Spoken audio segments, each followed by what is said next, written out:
ब्रह्मा गुरु विष्णु गुरुदेव महेश्वर गुरुदेव परब्रह्म तस्मै श्री गुरवे नमः।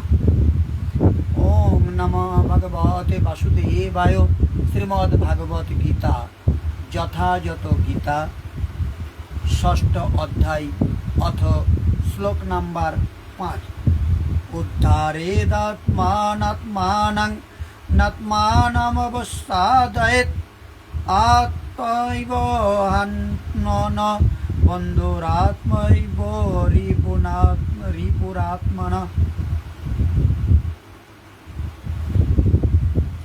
মানুষের কর্তব্য হচ্ছে তার মনের দ্বারা নিজেকে জড়জগতের বন্ধন থেকে উদ্ধার করা। মনের দ্বারা আত্মাকে অধঃপতিত করা কখনোই উচিত নয়। মনই অবস্থাভেদে বদ্ধ জীবের বন্ধু ও শত্রু হয়ে থাকে। মানুষের কর্তব্য এই যে নিজেই নিজেকে উদ্ধার করবে, কেউ উদ্ধার করে দেবে না। আপনাকে আপনারটা করতে হবে, আমাকে আমারটা করতে হবে। আত্মার যাতে অধোগতি না হয়, কারণ এই জীবাত্মা স্বয়ং নিজের বন্ধু আবার স্বয়ং নিজের শত্রুও। কখন শত্রু হয়, কখন মিত্র হয়, এই প্রসঙ্গে 6 নম্বর শ্লোকে আলোচনা হবে। তার আগে 5 নম্বর শ্লোকের তাৎপর্যটা আমরা দেখে নিই। অবস্থাভেদে আত্মা বলতে দেহ, মন ও আত্মাকে বোঝায়। যোগপন্থায় বদ্ধ জীবাত্মা ও মন বিশেষভাবে গুরুত্বপূর্ণ। যেহেতু মনই হচ্ছে যোগ অভ্যাসের কেন্দ্র, তাই এখানে আত্মা বলতে মনকে বোঝানো হয়েছে। যোগের উদ্দেশ্য মনকে বশ করে ইন্দ্রিয়ের বিষয় থেকে তাকে সম্পূর্ণ অনাসক্ত রাখা। এখানে জোর দেওয়া হয়েছে যে মনকে এমনভাবে সংযত করতে হবে যাতে মন বদ্ধ জীবকে অজ্ঞানের পঙ্কিলতা থেকে উদ্ধার করতে সমর্থ হয়। জড়বন্ধনে আবদ্ধ জীব মন ও ইন্দ্রিয়ের অধীন থাকে। বাস্তবিক পক্ষে শুদ্ধ আত্মা এই জড়জগতে আবদ্ধ হয়ে পড়ে, কারণ মন অহংকারের দ্বারা আচ্ছন্ন হয়ে জড় প্রকৃতির উপর আধিপত্য বিস্তার করতে চায়। তাই মনকে এমনভাবে শিক্ষা দেওয়া উচিত যাতে সে আর মায়ার মিথ্যা চমকের প্রতি আকৃষ্ট না হয় এবং তার ফলে বদ্ধ জীবাত্মার উদ্ধার হয়। ইন্দ্রিয়ের বিষয়ের প্রতি আকৃষ্ট হয়ে অধঃপতিত হওয়া উচিত নয়। বিষয়ের প্রতি আকর্ষণ যত বেশি হবে, ভগবানের বন্ধনটিও তত দৃঢ় হবে। এই বন্ধন থেকে মুক্তির সর্বোত্তম পন্থা হচ্ছে কৃষ্ণ ভাবনায় মনকে সর্বক্ষণ নিযুক্ত করে রাখা। এই বিষয়ে জোর দেওয়ার জন্য এখানে হি শব্দটি প্রয়োগ করা হয়েছে, অর্থাৎ এই পন্থাকে অবশ্যই গ্রহণ করা উচিত। শাস্ত্রে বলা হয়েছে, মন এব মনস্থানং কারণং বন্ধমক্ষয় বন্ধায় বিষয়াসঙ্গ মুক্তৈ নির্বিষয়ং মনঃ। মনই মানুষের বন্ধন অথবা মুক্তির কারণ। ইন্দ্রিয়ের বিষয়ের প্রতি মনের তন্ময়তা হচ্ছে বন্ধনের কারণ এবং বিষয়ের প্রতি মনের অনাসক্তি হচ্ছে মুক্তির কারণ। অমৃত বিন্দু উপনিষদের 2য় পঙ্ক্তিতে। সুতরাং কৃষ্ণ ভাবনায় সর্বদা নিয়োজিত মনই হচ্ছে পরম মুক্তির কারণ।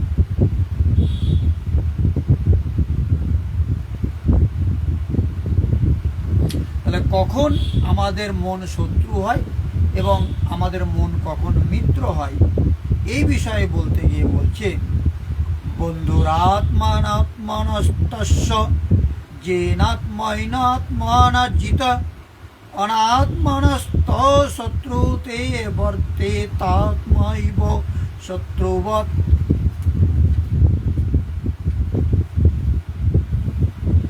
যিনি সমস্ত মনকে জয় করেছেন তার মন তার পরম বন্ধু, কিন্তু তা করতে অক্ষম ব্যক্তির মনই তার শত্রুর মতো।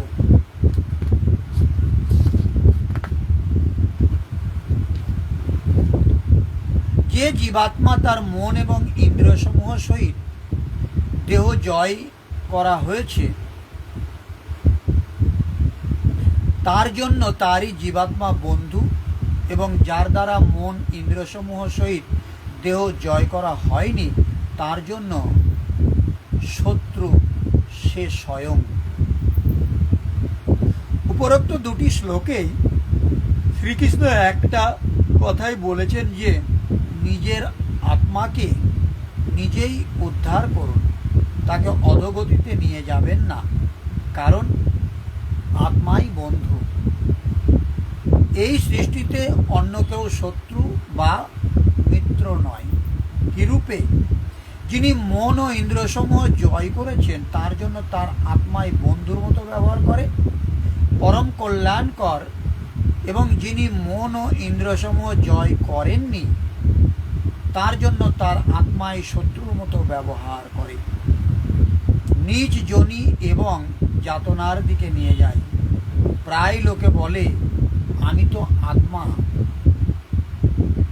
গীতাশাস্ত্রে বলেছে একে শস্ত্র দিয়ে ছেদন করতে পারে না, অগ্নি দাহ করতে পারে না, বায়ু শুষ্ক করতে পারে না। আত্মা নিত্য, অমৃত স্বরূপ, শাশ্বত, অপরিবর্তনশীল, এবং এই আত্মা আমাতেই বিদ্যমান। তারা গীতাশাস্ত্রে এই পংক্তিগুলো লক্ষ্য করে না যে আত্মা অধোগতিতেও যায়,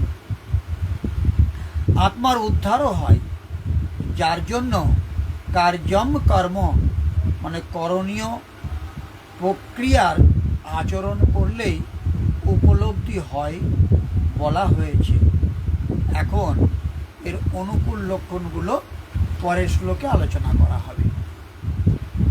তাহলে এখানে এই শ্লোকে বলা হয়েছে অষ্টাঙ্গ যোগের অনুশীলন করার উদ্দেশ্য মনকে সংযত করা, যাতে মানব জীবনের পরমার্থ সাধনের পথে যে বন্ধুর মতো সাহায্য করতে পারে। মনসংযম না করে লোক দেখানো যোগ অভ্যাস করলে কেবল সময়ের অপচয় হয়। যে মানুষ মনকে বশ করতে অক্ষম সে সর্বক্ষণ তার পরম শত্রুর সঙ্গে বাস করছে, এবং তার ফলে তার জীবন ও তার উদ্দেশ্য বিনষ্ট হয়। জীবের স্বরূপগত বৃত্তি হচ্ছে তার প্রভুর আজ্ঞা পালন করা। মন যতক্ষণ অজিত শত্রু হয়ে থাকে ততক্ষণ তাকে কাম, ক্রোধ, লোভ, মোহ আদি আজ্ঞা পালন করতে হয়। কিন্তু মন যখন বশীভূত হয় তখন পরমাত্মারূপে প্রত্যেকের হৃদয়ে অবস্থিত ভগবানের আদেশ পালনে জীব স্বতঃপ্রবৃত্ত হয়। প্রকৃত যোগাভ্যাসের যথার্থ তাৎপর্য হৃদয়ে পরমাত্মার সঙ্গে যুক্ত হয়ে তার আজ্ঞা পালন করা। কেউ যখন সরাসরিভাবে কৃষ্ণ ভাবনামৃত অবলম্বন করে তখন সে আপনা থেকেই ভগবানের আজ্ঞার প্রতি সম্পূর্ণভাবে শরণাগত হয়।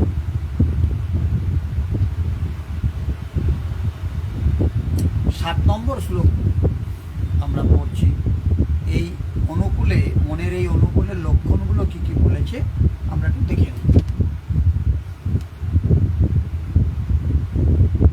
জিতাত্মান প্রশান্তস্য পরমাত্মা সমাহিত শীতস্ন সুখ দুঃখেষু তথা মানাপমানয়।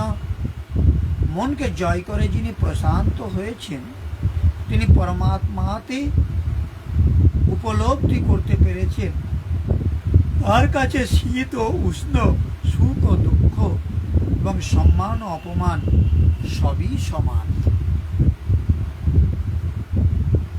শীত ও উষ্ণের সুখ ও দুঃখে এবং মান ও অপমানে যার অন্তঃকরণে বৃত্তিসমূহ শান্ত, এইরূপ স্বাধীন আত্মা যার, তার মধ্যে পরমাত্মা সদা স্থিত, কখনো পৃথক হন না। জিতাত্মা অর্থাৎ যিনি মন ও ইন্দ্রিয়সমূহ জয় করেছেন, বৃত্তি পরম শান্তিতে প্রবাহিত, একে আত্মার উদ্ধারের অবস্থা বলে।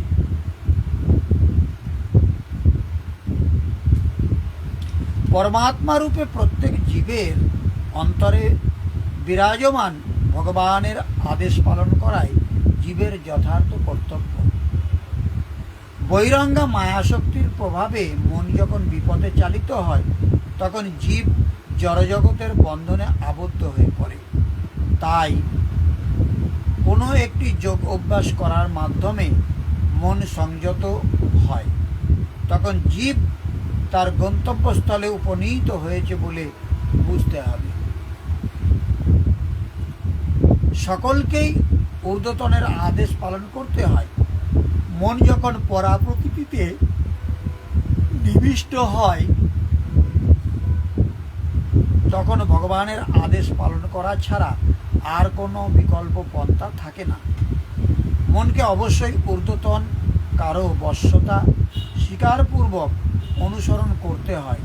মনকে সংযত করার ফলে মন আপনা থেকেই পরমাত্মার নির্দেশ অনুসারে পরিচালিত হতে থাকে।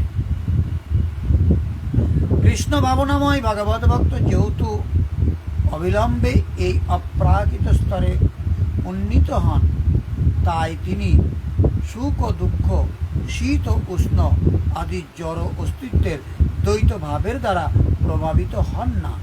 এই অবস্থাকে বলা হয় ভাব সমাধি অথবা ভগবত তন্ময়তা।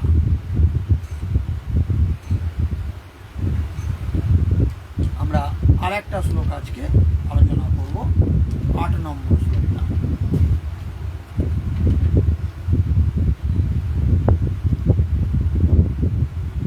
জ্ঞান বিজ্ঞান তৃপ্তাত্মা কুটস্থ জিতেন্দ্রিয়।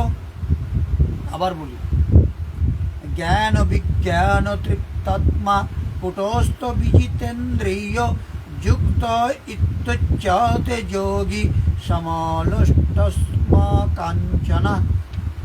যিনি শাস্ত্রের জ্ঞান ও উপলব্ধ জ্ঞান বা তত্ত্বানুভূতির দ্বারা পরিতৃপ্ত হয়েছেন, যিনি চিন্ময় স্তরে অধিষ্ঠিত ও জিতেন্দ্রিয়, এবং যিনি মৃৎখণ্ড, প্রস্তর ও সুবর্ণ সমদর্শী, তিনি যোগারূঢ় বলে কথিত হন এবং তাকে বলা হয় যোগী।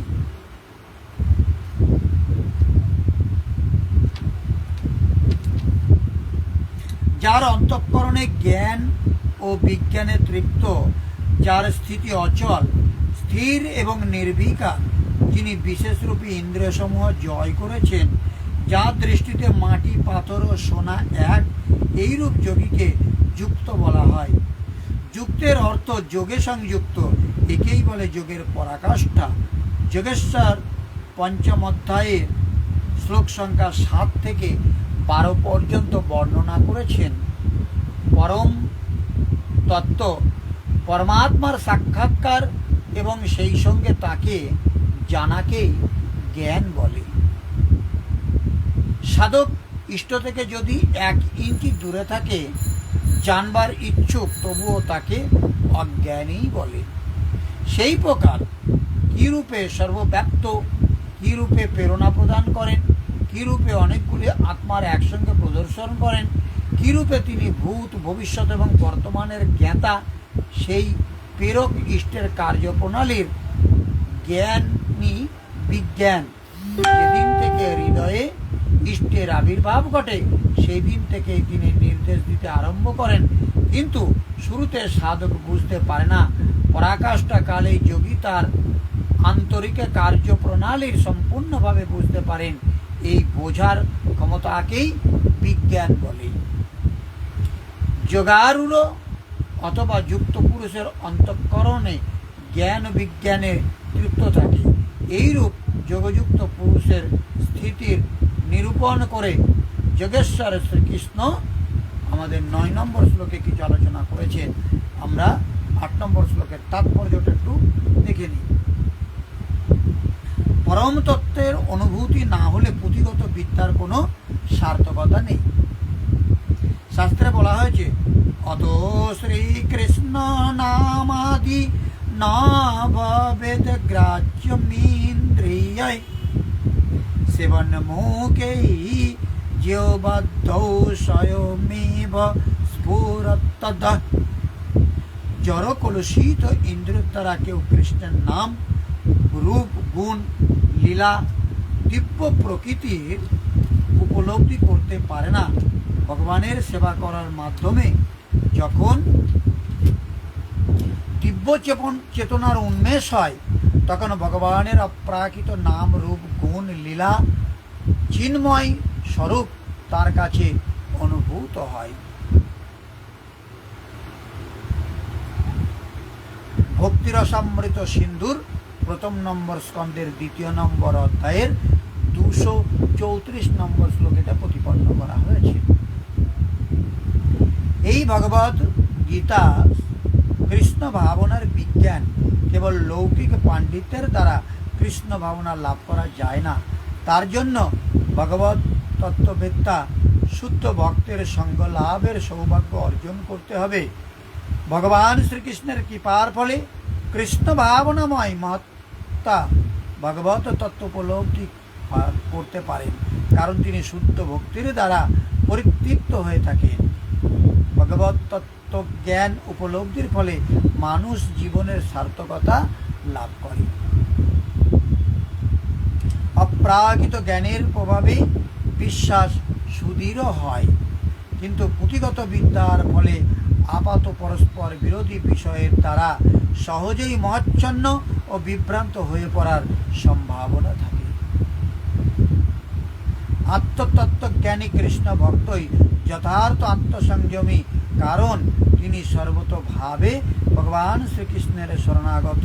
তিনি সর্বদাই অপ্রাকৃত স্তরে অধিষ্ঠিত, কারণ লৌকিক জ্ঞানের সঙ্গে তার কোনো সম্পর্ক নেই। অন্যদের কাছে লৌকিক বিদ্যা ও মনোধর্ম প্রসূত জ্ঞান স্বর্ণবৎ উত্তম বলে প্রতিভাত হতে পারে, কিন্তু কৃষ্ণ ভক্তের কাছে তার মূল্য এক টুকরো মৃৎখণ্ড বা পাথরের থেকে বেশি কিছু নয়। আজ এই পর্যন্ত থাক। আমরা আগামী দিনে এই 6 নম্বর অধ্যায়ের 9 নম্বর শ্লোক থেকে আলোচনা করতে শুরু করব।